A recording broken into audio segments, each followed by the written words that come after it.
ನಮಸ್ಕಾರ. ಸಂತೋಷ ಸೂತ್ರ ವಿಶೇಷ ಕಾರ್ಯಕ್ರಮಕ್ಕೆ ವೀಕ್ಷಕರೆಲ್ಲರಿಗೂ ಕೂಡ ಆತ್ಮೀಯವಾದಂತಹ ಸ್ವಾಗತ. ಭಾರತೀಯ ಸಂಸ್ಕೃತಿಯ ವಿದ್ವತ್ಪೂರ್ಣ ಅನಾವರಣವೇ ಈ ಸಂತೋಷ ಸೂತ್ರ.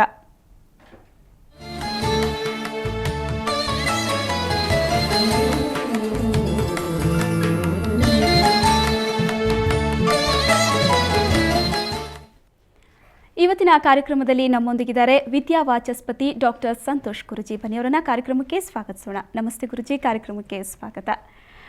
ಮದುವೆ ಅನ್ನೋದು ಭಾರತೀಯ ಸಂಸ್ಕೃತಿಯಲ್ಲಿ ಒಂದು ಮಹತ್ವವಾದ ಸ್ಥಾನಮಾನ ಇದೆ. ಬಾಳ ಸಂಗಾತಿಯ ಆಯ್ಕೆಯಲ್ಲಾಗಿರ್ಬೋದು, ಇವನ್ ಪೋಷಕರು ಕೂಡ ಮಕ್ಕಳ ಮದುವೆ ಸಂದರ್ಭದಲ್ಲಿ ಸಾಕಷ್ಟು ಯೋಚನೆ ಮಾಡ್ತಾರೆ.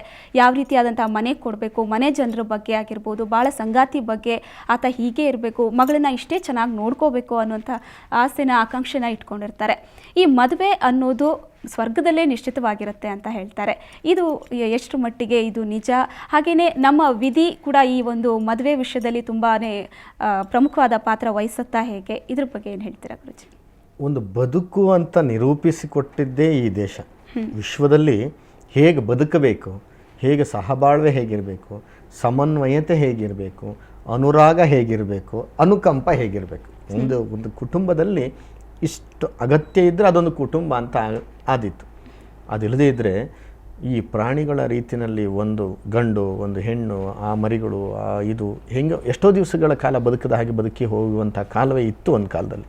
ಆದರೆ ಭಾರತ ಮಾತ್ರ ಇದಕ್ಕೆ ಒಂದು ರೂಪುರೇಷೆಗಳನ್ನು ಕೊಟ್ಟು ಹೀಗೇ ಬದುಕಬೇಕು, ಇದು ಬದುಕಿನ ಒಂದು ಚಿತ್ರಣ ಹೀಗೆ, ಹಾದಿ ಹೀಗೆ, ಒಂದು ನಿಯಮಗಳು ಹೀಗೆ ಅನ್ನೋದಕ್ಕೆ ಒಂದು ಶಾಸ್ತ್ರವನ್ನೇ ಬರೆದು ಕೊಡ್ತು.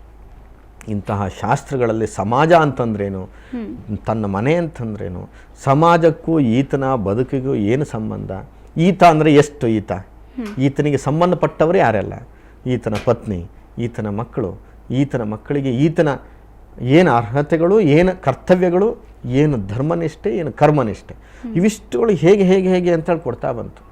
ಆವಾಗ ಇವನೊಬ್ಬ ಆ ಮನೆಯ ಯಜಮಾನ ಅಂತ ಕರೆಸ್ಕೊಳ್ಳೋಕೆ ಶುರುವಾದ. ಈ ಕರೆಸಿಕೊಳ್ಳುವುದಕ್ಕಿಂತ ಮುಂಚೆ ಒಬ್ಬ ಹುಡುಗ ಅಂತ ತಗೊಂಡಾಗ, ಒಬ್ಬ ವ್ಯಕ್ತಿ ಅಂತ ತಗೊಂಡಾಗ, ಒಬ್ಬ ಮಾನವ ಅಂತ ತಗೊಂಡಾಗ, ಈ ಒಂದು ಮನುಷ್ಯನಿಗೆ, ಒಬ್ಬ ಪುರುಷನಿಗೆ ಇನ್ನೊಂದು ಸ್ತ್ರೀ ಮುಂದೆ ಅಗತ್ಯ ಇರತಕ್ಕಂಥದ್ದು, ಸಮಾಜ ಅಥವಾ ಈ ಪ್ರಪಂಚ ಮುಂದುವರಿಲಿಕ್ಕೆ ಬೇಕಾಗಿರ್ತಕ್ಕಂಥದ್ದು ಸೃಷ್ಟಿಯ ನಿಯಮ. ಈ ಸೃಷ್ಟಿಯ ನಿಯಮಕ್ಕೆ ಒಂದು ಅದರದೇ ಆದಂಥ ಒಂದು ಚೌಕಟ್ಟಿನ ಒಳಗಡೆ ಹೀಗೆ ಬದುಕಬೇಕು ಅಂತ ತಂದುಕೊಡ್ತು. ಹೀಗೆ ಬದುಕಬೇಕು ಅಂತ ತಂದುಕೊಡ್ಬೇಕಾದ್ರೆ ಅವರಿಬ್ಬರನ್ನ ದಂಪತಿಗಳು ಅಂತ ಒಂದು ಅಧಿಕೃತವಾಗಿ ಘೋಷಣೆ ಮಾಡಬೇಕು. ಯಾರು?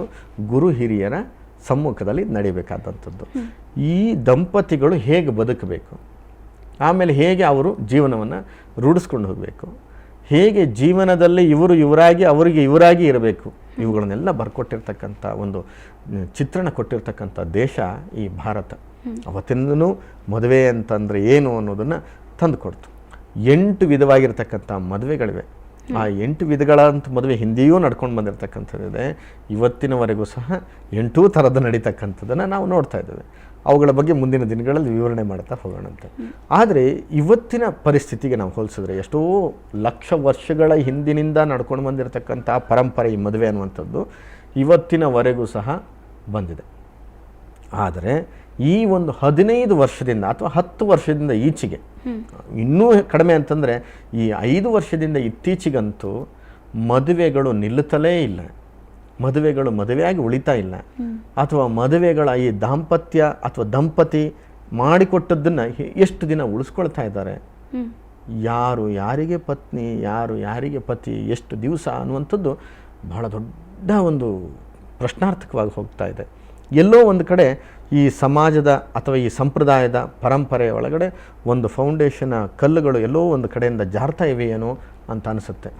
ಪ್ರತಿ ಒಂದು ತಂದೆ ತಾಯಿಗಳಿಗೂ ಸಹ ಒಂದು ಬಹಳಷ್ಟು ಸಂತೋಷದ ಸಮಯ ಅಂತಂದರೆ ಒಂದು ಮಗು ಹುಟ್ಟಿ ಆ ಮಗುವಿಗೆ ನಾಮಕರಣ ಮಾಡ್ತಕ್ಕಂಥದ್ದು, ಆನಂತರ 1 ವರ್ಷದ ಹುಟ್ಟಿದಬ್ಬ ಮಾಡುವಂಥದ್ದು, ಆನಂತರ ಎಜುಕೇಷನಲ್ಲಿ ಏನಾದರೂ ಅಚೀವ್ ಮಾಡಿದ್ರೆ ಸಂತೋಷ ಪಡ್ತಕ್ಕಂಥದ್ದು ಇದ್ರೂ ಈ ನಾಮಕರಣದ ದಿವಸದ ನಂತರ ಆ ಮಗುವಿಗೆ ಸಂಬಂಧಪಟ್ಟಾಗ ಅಷ್ಟೇ ಸಂತೋಷದ ದಿವಸ ಅಂತಂದರೆ ಆ ಮಗುವಿಗೆ ಮದುವೆ ಮಾಡಿಸ್ತಕ್ಕಂಥದ್ದು. ತನ್ನ ಮಗಳಿಗೆ ಮದುವೆ ಮಾಡಿಸ್ತಾ ಇದ್ದೀನಿ ಎನ್ನುವಂಥ ಒಂದು ಸಂತೋಷ ಇದೆಯಲ್ಲ, ಅದನ್ನು ಎಲ್ಲೂ ಯಾವುದಕ್ಕೂ ಹೋಲಿಸ್ಕೊಳ್ಳಲಿಕ್ಕೆ ಸಾಧ್ಯ ಇಲ್ಲ. ಕಷ್ಟವಾಗ್ಬೋದು, ಸಾಲವಾಗ್ಬೋದು, ಸಾಲ ಸೂಲಾದರೂ ಮಾಡಿ ತಾನು ದಾರೆ ಎರಿತಾ ಇದ್ದೀನಿ ಅಂತ ಅನ್ನುವಾಗ ಈ ಜನ್ಮ ಸಾರ್ಥಕವಾಯ್ತೇನೋ ಅಂತ ಅನಿಸ್ತಾ ಇದೆ. ನನಗೊಂದು ಮಗಳು ಹುಟ್ಟಿ ಆ ಮಗಳನ್ನು ನಾನು ಕನ್ಯಾದಾನ ಮಾಡಿಕೊಡ್ತಾ ಇದ್ದೀನಿ, ದಾನಗಳಲ್ಲಿ ಶ್ರೇಷ್ಠವಾಗಿರ್ತಕ್ಕಂಥ ದಾನ, ಇಂಥ ದಾನವನ್ನು ಮಾಡಿಕೊಡ್ತಿದ್ದೀನಿ. ಆ ಮನೆಯನ್ನು ಬೆಳಗುತ್ತಾಳೆ.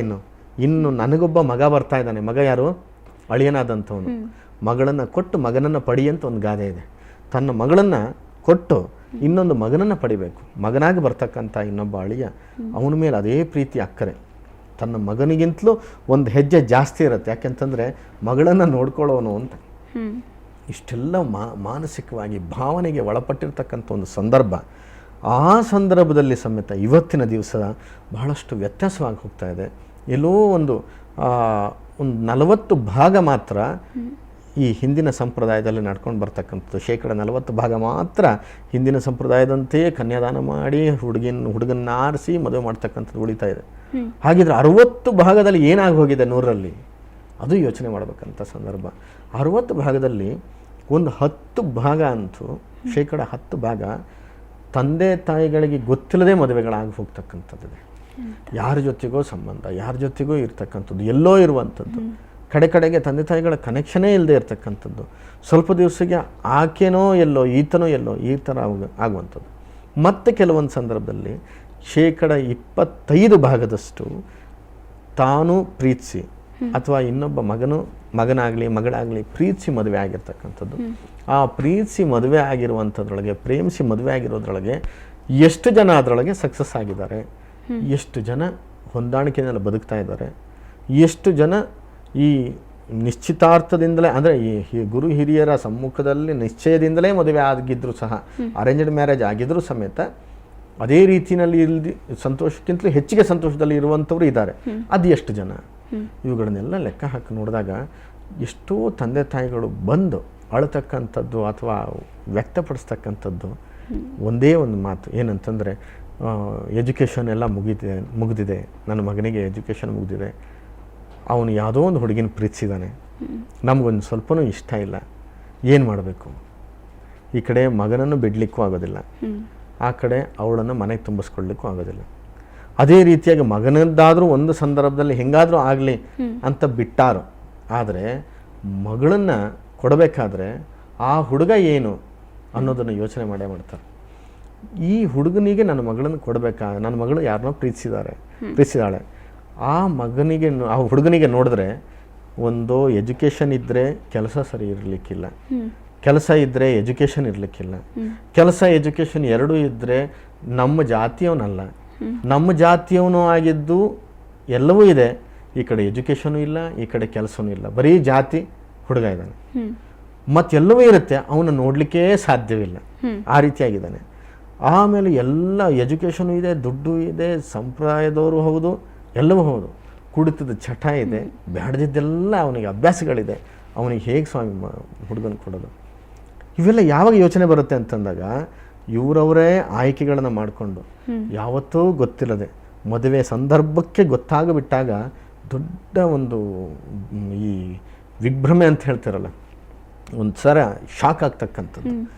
ಆ ರೀತಿ ಆದಾಗ ಆ ತಂದೆ ತಾಯಿಗಳು ಈ ಕಡೆ ಮಗಳಿಗೂ ಬೈಯೋ ಹಾಗಿಲ್ಲ ಅಥವಾ ಮಗನಿಗೂ ಬೈಯೋ ಹಾಗಿಲ್ಲ, ಜಾಸ್ತಿ ಬೈದ್ಬಿಟ್ರೆ ಏನಾದ್ರು ಮಾಡ್ಕೊಂಡ್ಬಿಡ್ತಾರೋ ಅನ್ನೋಂಥ ಒಂದು ಭಯ. ಯಾಕೆ ಅಂತಂದ್ರೆ ಇರೋದೇ 1 ಅಥವಾ 2 ಮಕ್ಕಳು. ಈ ಮಕ್ಕಳುಗಳು ಏನು ಮಾಡಿಬಿಟ್ಟಿದ್ದಾರೆ, ಇದೊಂದು ವೀಕ್ನೆಸ್ ಅಂತ ತಿಳ್ಕೊಂಡ್ಬಿಟ್ಟಿರ್ತಾರೆ.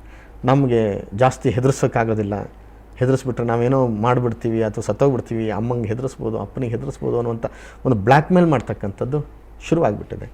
ಅಥವಾ ನಾನು ಮನೆ ಬಿಟ್ಟು ಹೋಗ್ಬಿಡ್ತೀನಿ, ಅವ್ರು ಹೆದರ್ಕೊಂಡ್ಬಿಡ್ತಾರೆ, ನನ್ನೊಬ್ಬಳನ್ನೇ ಬಿಟ್ಟರೆ ಇನ್ಯಾರು ಇದ್ದಾರೆ ಗತಿ, ಇದೀಗ ನಾನು ಹೇಳಿದಕ್ಕೆ ಒಪ್ಪಲೇಬೇಕು ಅನ್ನುವಂಥದ್ದು ಒಂದಾದರೆ, ಇನ್ನೊಂದು ಅರ್ಥದಲ್ಲಿ ಅಪ್ಪ ಅಮ್ಮನಿಗೆ ಖುಷಿಯಾಗಿದ್ದನ್ನು ನಾನು ಯಾಕೆ ಮದುವೆ ಆಗಬೇಕು? ನಾನು ಜೀವನ ಮಾಡೋವಂಥದ್ದು, ನಂತರ ಬದುಕಬೇಕಾಗಿದ್ದು ನಾನಲ್ವಾ, ನಾನೇ ಆಯ್ಕೆ ಮಾಡ್ಕೋಬೇಕು. ನನಗೆ ಖುಷಿ ಆಗ್ಬೇಕು, ಅವ್ನು ಹೇಗಿರ್ತಾನೆ, ಹೇಗೆ ನನ್ನ ಜೊತೆಗಿರ್ತಾನೆ, ಹೇಗೆ ತಿರುಗಾಡ್ತಾನೆ, ಅದೆಲ್ಲ ನನ್ನ ಕಲ್ಪನೆಗೆ ಬರಬೇಕು, ಅಪ್ಪ ಅಮ್ಮನ ಕಲ್ಪನೆಗಲ್ಲ.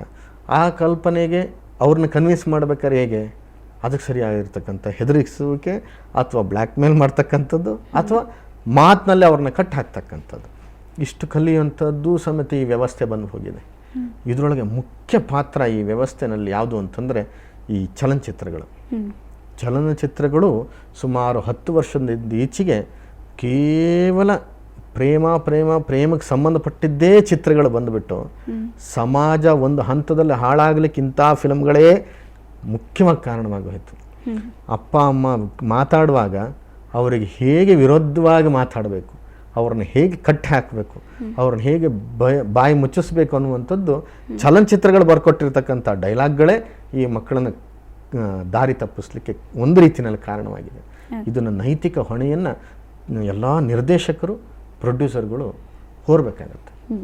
ಮದುವೆ ಅನ್ನೋದು ಜೀವನದ ಒಂದು ಪ್ರಮುಖವಾದ ಘಟ್ಟ. ಆಯ್ಕೆ ವಿಷಯದಲ್ಲಿ ಎಲ್ಲರೂ ಕೂಡ ತುಂಬಾ ಜಾಗರೂಕರಾಗಿರಬೇಕು ಅನ್ನೋ ವಿಷಯನ ತಿಳಿಸ್ಕೊಡ್ತಾ ಇದ್ರಿ. ಮಾತನ್ನು ಮತ್ತೆ ಮುಂದುವರಿಸೋಣ. ವೀಕ್ಷಕರಿಗೆ ಒಂದು ಚಿಕ್ಕ ವಿರಾಮ.